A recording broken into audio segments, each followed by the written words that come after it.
자, 두 분은 예측 좀 하셨습니까? 비대위원장 지명. 저는 네. 김기현 대표가 음. 3월달에 전당대회에 당 대표로 당선될 때부터 네. 올해를 못 넘길 거라고 얘기했어요. 오. 예, 왜냐하면 강서구청장 보궐선거 10월 11일 날 있기 때문에 네. 거기에 당연히 쉽지 않은 선거를 할 거고. 선거 결과 책임지고 지도부 네. 물러날 거다. 저는 12월을 못 넘긴다고 생각을 했고요. 네. 하나 더 얘기했습니다. 뭐야? 비대위를 2번 할 수도 있다.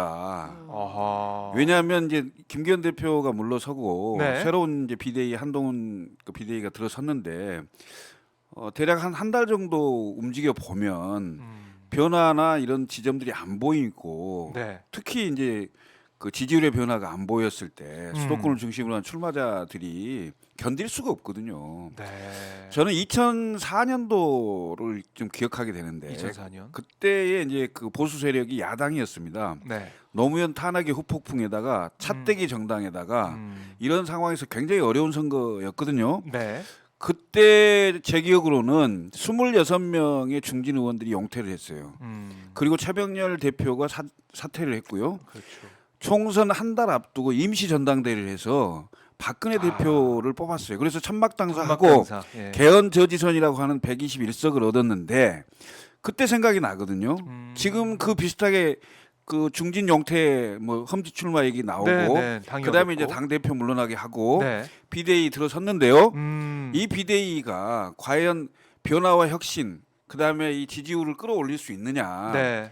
저는 한계가 있다. 이유가 한계가 뭐냐? 있다. 예. 집권당은 대통령의 국정운영 기조에 대한 평가입니다. 심판 선거입니다. 그렇죠. 그럼 대통령의 변화가 없으면 나머지 분칠하고 색칠해 갖고 백약의 무효다. 그렇게 가본들 음. 무슨 의미가 있겠습니까? 더군다나 결의 같은 이른바 검사 동일체, 네. 상명하복, 예? 특수부 검사 이렇게 심지어는 아바타 이런 얘기까지 하는 상황인데 네, 네. 무슨 뭐 뻔하다 이렇게 보이죠. 뻔하게 보여진다. 자, 그래요. 그러니까 뭐 당내에서도 한동훈 장관이 오는 것에 대해서 여러 가지 비판의 목소리도 있긴 했어요. 네, 그렇습니다. 김철근 실장도 아마 비판했던 걸 제가 기억을 하고 있는데, 그런데도 한동훈 비대위원장으로 이제 들어서게 됐다. 임세훈 소장은 어떻게 보셨습니까? 저는 윤석열 대통령이 본인이 한 말의 약속을 지키는 과정이다라고 봅니다. 본인이 한 네. 말. 뭔가요? 예전에 윤석열 대통령이 후보 시절인가요? 네. 그 통화 녹취가 한번 공개가 됐습니다. 제가 얼마 전에 맞아요, 그곳에서 맞아요. 네. 이 국민의힘을 막 욕을 하면서 이 당을 뭐 내가 접수해서 뭐 부셔버리겠다, 뽀개버리겠다, 네, 뽀개버리겠다. 예. 라고 이야기를 한 적이 있어요. 지금 당을 뽀개는 과정의 하나가 아닐까라고 생각이 듭니다.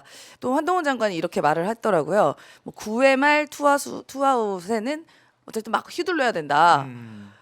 제가 야구 팬인데요. 네. 9회 말 투아웃에는 구원 투수가 등장해서 공을 잘 던져야 됩니다. 막 휘두르다가는요 경기 망해요. 망해요. 네. 그러니까 9회 말 투아웃 투스트라이크다. 그래서 이제 뭐 공이 뭘 들어오든지 휘두르고 해야 된다라고. 그러니까 지금은 위기 상황이라는 것 좀 한동훈 장관도 인식을 한 것 같아요. 왜냐하면 한동훈 장관은 네. 모르겠습니다만 본인이 앞으로 정치를 하려면 이번 총선을 어찌됐건 본인 얼굴로 치르는 상황이 됐을 때 네. 그걸 극복해야 되잖아요. 지금 예를 들면 100석 아래라는 얘기도 있고 80석 아래라는 얘기도 있고 서울만큼 부산도 안 좋다는 얘기가 있고 이런 중요합니다 지금. 굉장히 어려운 네. 상황이죠. 그런 상황에서 윤석열 대통령의 국정운영 기조의 변화는 전혀 없는 상태고 그리고 심지어는 한동훈 비대위원장 내정자가 윤석열 대통령하고 거의 뭐 같은 사람이다 이렇게 보여지는 이미지이기 때문에 네. 만약에 여기서 제대로 극복을 못하면 한동훈 장관은 앞으로 정치를 할 수가 없죠.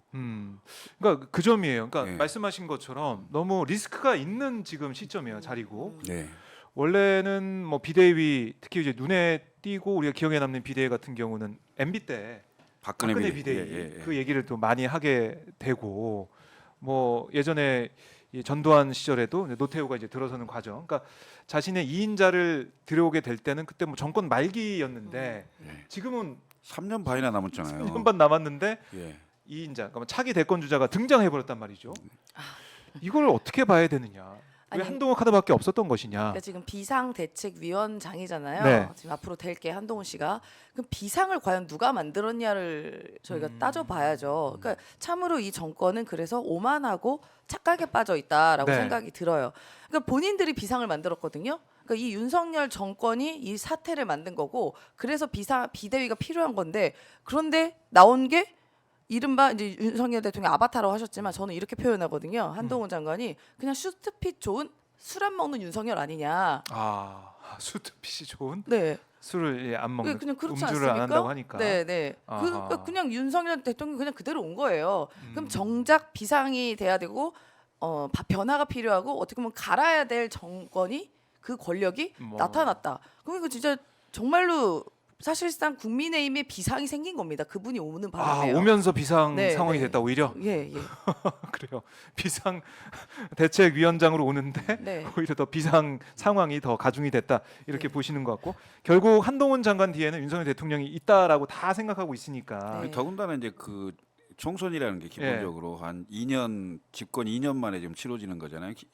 그때쯤인데 기본적으로 총선은 중간 평가식 비슷하게 대통령이 국정운영 평가에 대한 심판하는 거거든요. 네. 그런데 그 정부의 내각에서 국무위원을 했던 법무부 장관을 한 분이 당의 비대위원장으로 오면 심판론이 강화되는 측면이 있겠죠. 네. 그러지 않겠어요?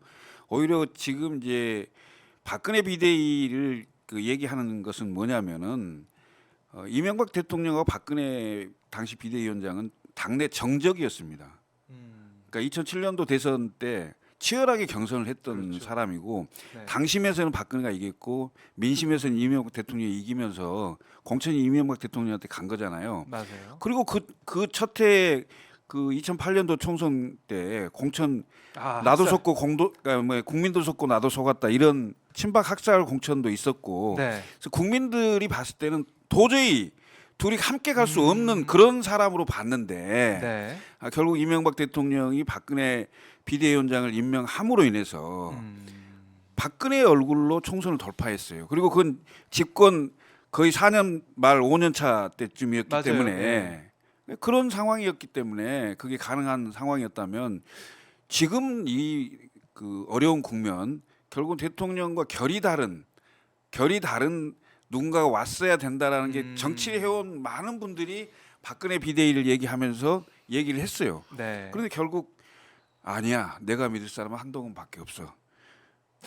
그래요. 그러니까 이렇게 된 거 아닙니까? 우리가 잘 국민들이 이해가 잘 안 가요. 그러니까 지금 답은 계속해서 우리가 제시를 하고 있지 않습니까? 네.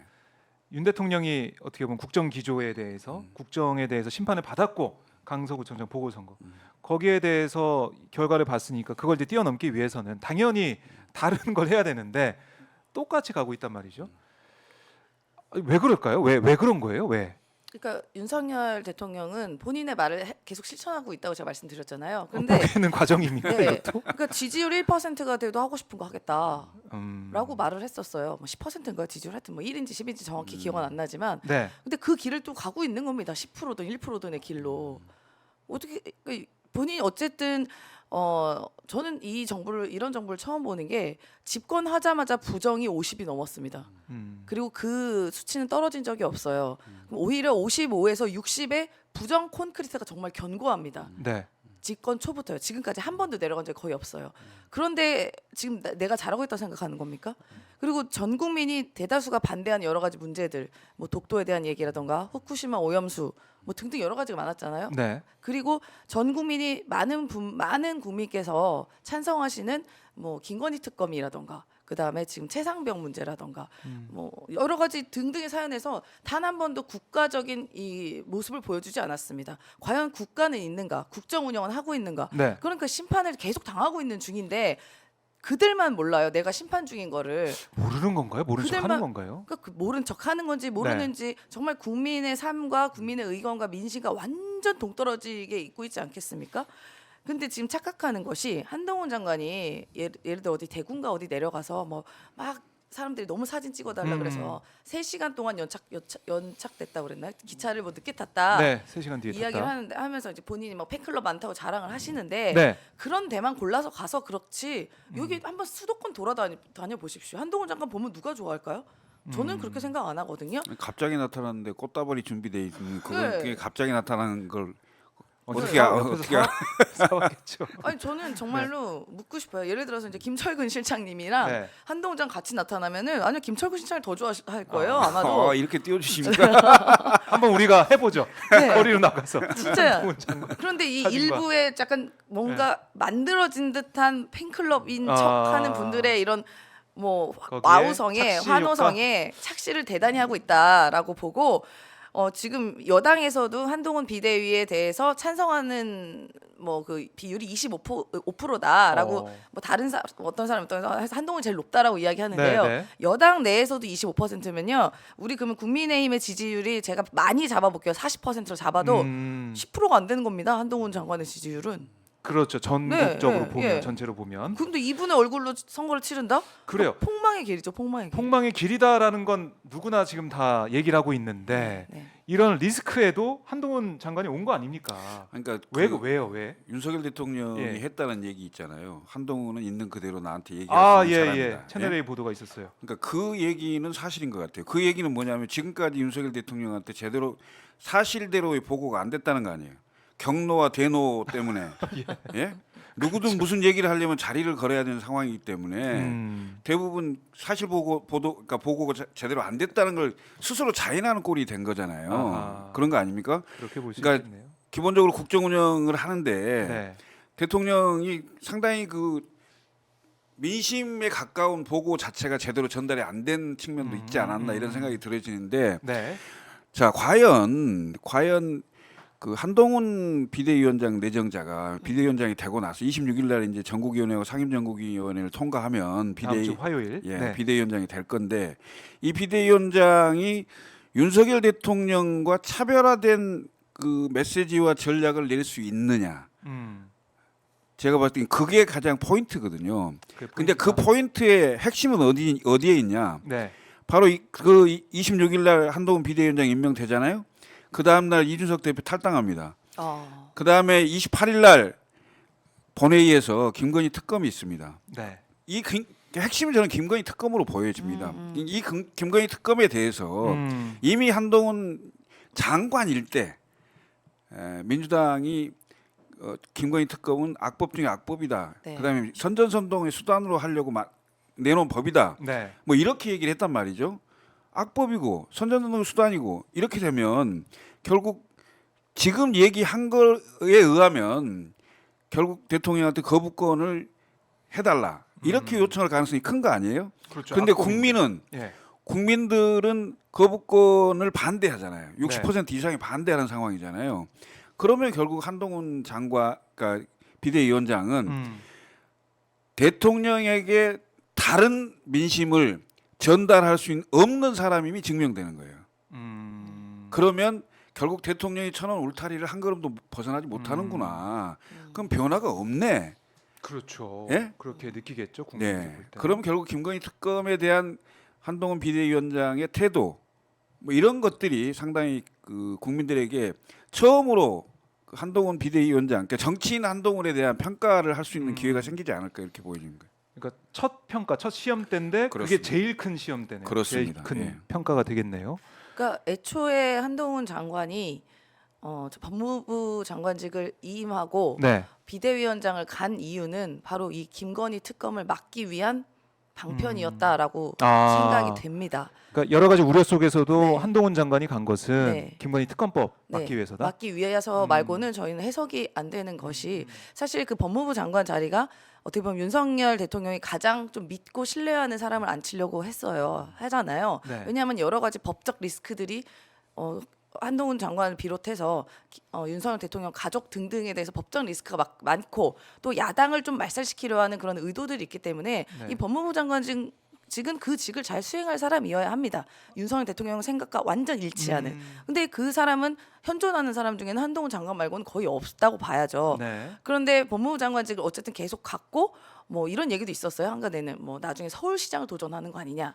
뭐 이런 추측까지도 있었습니다. 뭐 나중에는 뭐 총리를 안 친다, 서울시장을 간다, 뭐 이런 얘기까지 나왔는데 네. 그 중요한 자리까지 빼서 이 비대위원장 어떻게 될지도 모르는 위험된 간대는 결국은 우리 한동훈 장관의 카톡 카톡 절친인 우리 김건희 씨를 특검에서 보호해주기 위한 방편이다. 그렇게 보는 해석이 지배적이죠. 근데 이 비대위원장 간다고 뭐 보호가 됩니까? 제가 보기에는 굉장히 어려울 겁니다. 왜냐하면 기본적으로 28일 날 본회의에서 지금 상황에서는 통과가 거의 확실한 거고요. 그다음에 이게 이제 그 정부로 넘어가면 대통령이 수용을 할 거냐 거부권을 행사할 거냐를 15일 이내에 결정을 해야 되잖아요. 그럼요. 그럼 1월 그 초순 경이면 될 건데 네. 그게 이제 국회로 다시 넘어와서 재의결을 재의결. 요구할 거 아닙니까? 네. 근데 그런 상황이 됐을 때 예를 들면 이제 국회의원 현직 의원들에 대한 공천을 늦추면서까지 그 시간을 벌려고 할 것인데 이건 제대로 공천 자체를 못하는 상황이 될 거예요. 그리고 민주당이 예를 들면 그 공천이 끝난 이후에 본회의를 할 수도 있어요. 공천 되는 거 왜냐하면 보고 현역 의원 공천이 탈락한 이후에 탈락한 분들이 본회의에 나와서 예를 들어서 네. 응징 표결을 할 수도 있어요. 응징 표결. 무기명이니까 누가 그렇죠. 네. 찍었는지 그렇죠. 모르니까. 네. 그러니까 무기명이 아니고 기명인데 무기명으로 할 수가 있는 거죠. 아, 국회법에 5분의 1 이상의 요구를 하면 무기명으로 되게 무기명으로 바꿀 수가 있는 거죠. 네. 네, 예, 지금은 네. 기본적으로 기명 투표를 하는 거고요. 예. 뭐 무기명으로 될 가능성이 크다 현재로서는. 아 그렇죠. 그렇죠. 그러니까 민주당이 이걸 하겠죠. 무기명 하겠죠. 예 선거에 좀 활용하고 이러려면 네, 무기명 무기명해야죠. 하겠죠. 그래요. 그러면은 막기도 쉽지 않다라고 얘기를 하셨는데 한동훈 장관이 지금 뭐 제일 중요한 게 김건희 특검법 얘기를 한 건데 저는 제 개인적으로는 악법이다라고 얘기한 걸 딱 봐서는 이건 정말 민심에 크게 벗어난 얘기를 왜 했을까? 저는 이게 좀 실책이 아닐까 생각이 들어요. 아마 악법이다라고 얘기하고 뭐 이렇게 하면서 자기도 아차하지 않았을까? 그러니까 그 생각이 저는 그냥 본인이 생각하는 정말 순수하게 생각하고 있는 게 나왔다고 봐요. 그러니까 아까 제가 말씀드린 것처럼 우리 한동훈 장관의 카톡 절친 거는 그 너무 친하다 보니 네. 이분 나의 절친을 괴롭히는 어떤 행위에 대해서는 이게 모든 걸 다 악으로 규정하는 것 아니냐라는 네. 생각이 들죠. 그러니까 지난번에 그 디올 고가의 디올백 받았던 뻔히 보이는 영상도 누가 봐도 뇌물수수 현장의 모습으로 보여지는데 그것마저 부정하고 싶은 거 아닙니까? 몰카 공작이다. 네, 그리고 몰카 공작. 그게 이제 뭐 검찰에서 수사를 하니까 네. 서울의 소리에서 고발해가지고 예, 수사하니까 그럼 봐야 된다. 그 절차를 본다. 한동훈 검찰에 장관의 배당이 됐을 뿐 네. 그게 수사가 언제 될지 어떤 결과가 나올지 그건 알 수 없잖아요. 그렇죠. 예. 털끝 알 수가 하나 안 없죠. 건드리죠. 털끝 하나 안 그래요. 건드리고 아니 우리가 지금도 지켜보는 것이 재판에서 유죄가 나왔던 통정매매 김건희 여사 계좌가 활용당한 그 통정매매가 유죄가 나왔어요. 근데 김건희 여사 기소조차 하지 않고 신문조차 하지 않고 서면조차 하지 않았습니다.